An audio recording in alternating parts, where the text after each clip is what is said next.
Who's ready for story time? Let's see what our time will be. 3 is dusk.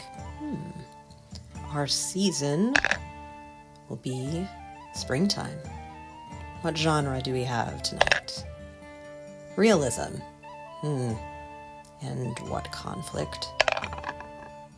3. Oh, we're seeking revenge in this story. What's next? Our setting. Where does our action start? 19. In a theater. Excellent. How can we make that into a story?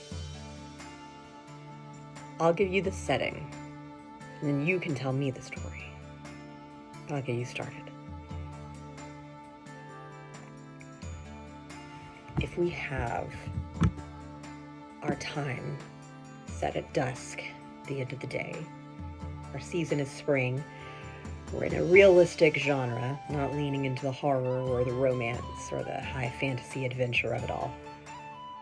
Our conflict is that we're seeking revenge, and our specific location is set in a theater.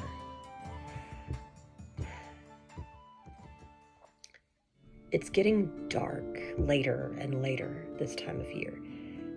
The lady at the inn called this time of evening the gloaming in a charmingly rustic accent.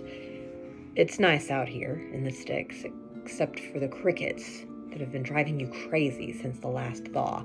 You live in the city, where the white noise of too many people in too small a place leaves room only for the stealthiest of bugs. None of these ridiculous insects who think they have the right to perform all night long.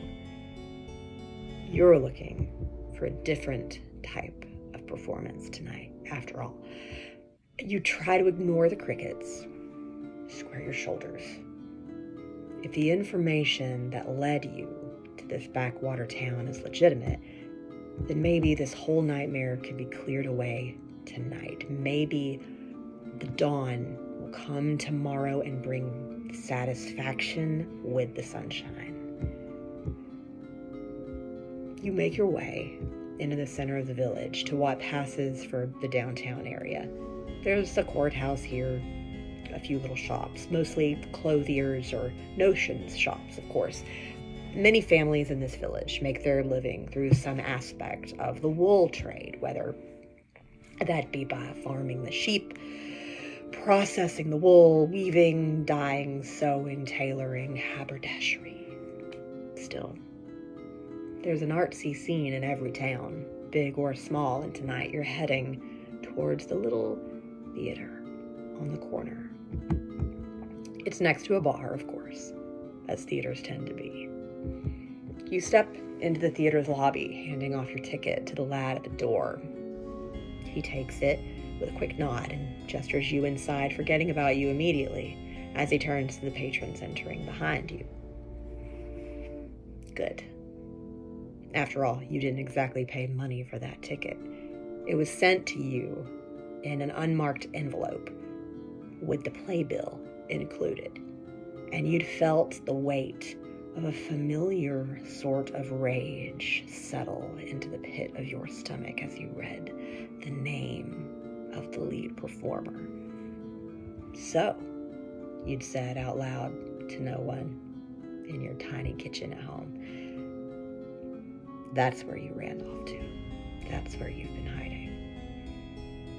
You'd thought about it the whole trip out of the city. What would bring the most humiliation, the most ruin, the most devastation to the star of the show.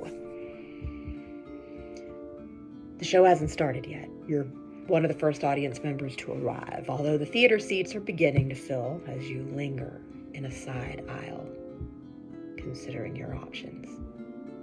The stage is bare, except for a single beam of light. In spite of yourself, you feel yourself smiling. What better place to hide than in a spotlight? So, what story will you tell from here?